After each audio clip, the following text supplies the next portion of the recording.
Morning students, आज start करते हैं reaction due to alpha hydrogen या फिर acidity of the alpha hydrogen of aldehydes and ketones. सबसे पहले तो हमें पता होना चाहिए कि अल्फा हाइड्रोजन क्या होती है। अल्फा हाइड्रोजन क्या होती है, जैसे सी डबल बॉन्ड हुआ है, इसके नेक्स्ट वाले कार्बन पे, ठीक है, जो हाइड्रोजन होगी that is called as the alpha hydrogen. C double bond होके नेक्स्ट वाले कार्बन पे जो होती है that is called as the alpha hydrogen. Aldehydes and ketones, they undergo a number of reactions due to the acidic nature of alpha hydrogen। ये जो hydrogen होती है एसिडिक होती है, उस वजह से ये काफ़ी सारी रिएक्शन शो करते हैं। And the acidity of alpha hydrogen atom of the carbonyl compound is due to the strong electron withdrawing effect of the carbonyl group. किसकी वजह से? सी डबल बॉन्ड O का स्ट्रॉन्ग होता है इलेक्ट्रॉन विड्रॉइंग, क्योंकि oxygen is more electronegative, वो खींच रहा है अपनी साइड को इलेक्ट्रॉन्स को, उसकी वजह से क्या होगा, इलेक्ट्रॉन विड्रॉइंग नेचर क्या होगी इसकी, काफ़ी ज़्यादा होगी। तो उसकी वजह से ये जो होगा एसिडिक, और दूसरा होता है due to the stabilisation by resonance of the conjugate base. अब देखिए यहाँ पे H निकला, सब्ट्रैक्ट हुआ, H निकला, यहाँ पे नेगेटिव चार्ज आ गया कार्बन पे। आपको पता है कार्बन पे नेगेटिव चार्ज अनस्टेबल होता है, बट ये देखो कंजुगेट कर गया, यहाँ पे डबल बॉन्ड O पे क्या आ गया, नेगेटिव चार्ज। तो रेजोनेंस की वजह से और साथ में electron withdrawing effect of the carbonyl group, ये हाइड्रोजन क्या होती है, अल्फा हाइड्रोजन क्या होती है, that is acidic hydrogen. Acidic होती है काफ़ी ज़्यादा। इसके अंदर जो सबसे इंपॉर्टेंट रिएक्शन है वो फर्स्ट शुरू करते हैं हम, that is aldol condensation. Aldol condensation क्या होती है, एल्डिहाइड्स एंड कीटोन्स, कंडीशन है इसके लिए having at least one alpha hydrogen, एक अल्फा हाइड्रोजन होनी चाहिए। They undergo a reaction in the presence of dilute alkali, dilute NaOH as a catalyst to form beta hydroxy aldehyde, जिसको aldol भी बोलते हैं, या फिर बीटा हाइड्रोक्सी कीटोन्स, कीटोन बनाएंगी beta hydroxy ketones, that is called as the ketol. Aldehyde क्या बनाएंगे, aldol respectively. This is known as aldol condensation. कौन कौन से? एल्डिहाइड्स और ketones having at least one alpha hydrogen, ये कंडीशन है, एक अल्फा हाइड्रोजन होनी चाहिए। डाइल्यूट अल्कली यूज करेंगे एज ए कैटलिस्ट, तो क्या बनेगा, एल्डोल, और क्या बनेगा, कीटोन। जो एल्डोल है it is derived from the name of two functional groups, aldehydes and alcohol. Al है, आपको पता ही है, एल जैसे एल्डिहाइड को बोलते हैं, एएलडी हमने एल्डिहाइड से लिया है और ओल लिया है हमने अल्कोहल से, क्योंकि इसमें दोनों फंक्शन ग्रुप प्रेजेंट होते हैं प्रोडक्ट में, इसलिए इसको क्या बोलते हैं, एल्डोल बोलते हैं। और कीटोल वाले में कीटो ग्रुप और साथ में अल्कोहल ग्रुप पे प्रेजेंट होंगे।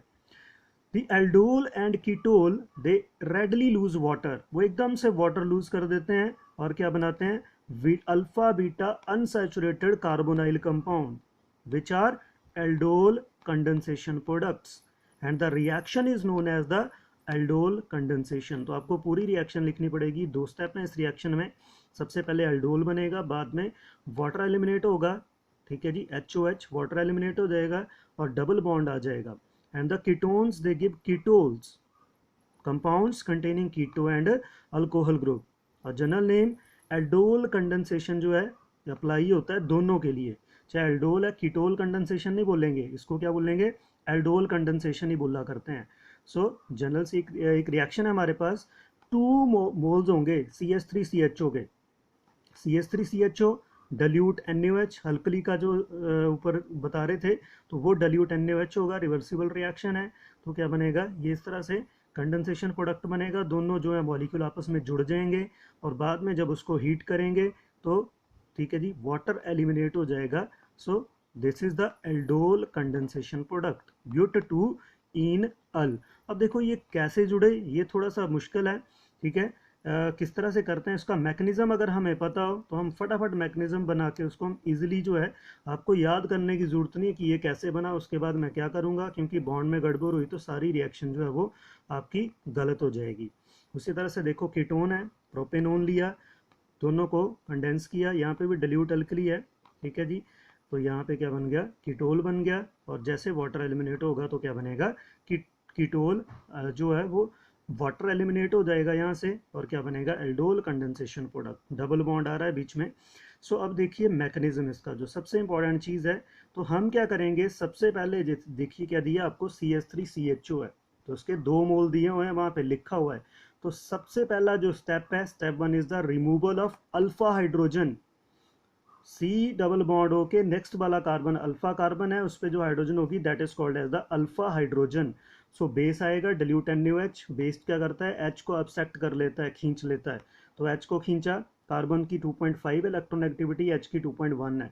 तो कार्बन ने इलेक्ट्रॉन जो इसके इलेक्ट्रॉन खींच लिए, सी पे क्या आ गया नेगेटिव चार्ज, H जो है पॉजिटिव लेके जो है इसके साथ चला गया, HOH बन गया, H पॉजिटिव OH नेगेटिव, आपको पता ही है।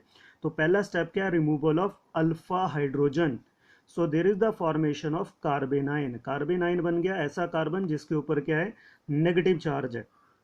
तो फर्स्ट स्टेप क्या करना है आपने, एक CH3CHO को आपने खोल के लिखना है, ठीक है। इस तरह से लिख दिया तो क्या कर दिया, बेस ने एब्स्ट्रैक्ट कर दिया H को, कार्बेनाइन बना।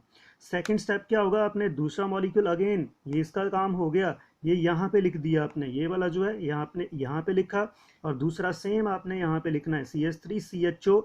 अब ये जो स्टेप 2 क्या होगा, यहाँ पे nucleophilic addition, it is a nucleophile, strong nucleophile है तो वो अटैक करेगा कार्बन पे, पॉजिटिव चार्ज पे, O पे नेगेटिव चार्ज है, तो ये यहाँ पे अटैक करेगा। तो न्यूक्लियोफाइल का काम होता है बॉन्ड बनाना यहाँ पे। तो देखिए इसने क्या किया, ये पूरे का पूरा मॉलिक्यूल यहाँ जुड़ गया, क्या बन गया CH2, आगे क्या है CHO, एक साइड क्या आ गया, O को मैं नीचे लिख देता हूँ इसको, या ऊपर लिख लीजिए, O पे क्या आ गया नेगेटिव चार्ज, और नीचे क्या है आपका H है। इसको आपने इकट्ठे जोड़ देना है, ठीक है जी, कोई इशू नहीं है। H चाहे ऊपर लिखो चाहे O ऊपर लिखो, नीचे लिखो, कोई दिक्कत नहीं है। अगर मैं यहाँ पे लिखता हूँ तो CO नेगेटिव मैं नीचे कर देता हूँ, और ये सीधा C जोड़ दूंगा तो क्या बन जाएगा CH2 CHO। ये हो गया सेकंड स्टेप, इसने अटैक कर दिया। थर्ड स्टेप क्या होगा, अब protonation of the alkoxide ion, ये अल्कोक्साइड आयन बना, तो यहाँ पे वाटर से क्या होएगा, प्रोटोन आएगा again, H positive OH negative है, H पॉजिटिव, फिर यहाँ पे आ गया, क्या बन गया OH बन गया, और यहाँ पे CH2 CHO, वैसे का वैसे लिख दिया, कुछ नहीं किया। एंड लास्ट स्टेप क्या है, there is the elimination of water, dehydration होगी वाटर की, उसको हीट करेंगे तो एक H यहाँ से, यही वाला H जाएगा, एक H यहाँ से, OH यहाँ से, वाटर एलिमिनेट हो गया, बीच में क्या आ गया देखिए CH3, ये चला गया, H और OH चले गए, क्या है CH, बीच में डबल बॉन्ड आएगा, यहाँ से एक H चला गया, क्या बचा CH बचा, आगे क्या है CHO। So this is the dehydrating product, इसको बोलते हैं एल्डोल। तो these are the very simple steps, ठीक है जी। तो एक बार फटाफट क्विक रिकैप करते हैं। तो देखिए सबसे पहले क्या होगा, रिमूवल ऑफ अल्फा हाइड्रोजन, आपने एक मॉलिक्यूल लिखना है, उसका O नेगेटिव, H निकाल दीजिए, यहाँ से नेगेटिव बना, ये जो है अपने ही दूसरे मॉलिक्यूल पे अटैक करेगा, सेम मॉलिक्यूल पे, एल्डोल कंडेंसेशन में सेम होते हैं, एक ही जैसे प्रोडक्ट होते हैं। सो यहाँ पे क्या बना दिया उसने, अटैक करके दोनों मॉलिक्यूल आपस में जुड़ गए। थर्ड स्टेप क्या होगा, प्रोटोनेशन होगी अल्कोक्साइड आयन की, वाटर से H आएगा, यहाँ पे बन गया, और लास्ट स्टेप क्या, डिहाइड्रेशन, ठीक है जी, OH बन गया। तो देख लीजिए ये प्रोडक्ट आपके पास वही है, दोनों के आपको रटने की भी ज़रूरत नहीं है, आप सीधा इस तरह से करिए, दिमाग में रखिए, और बाद में इकट्ठी क्वेश्चन बना के जो ऊपर लिखी हैं उनको लिख दीजिए। So this is called as the aldol condensation.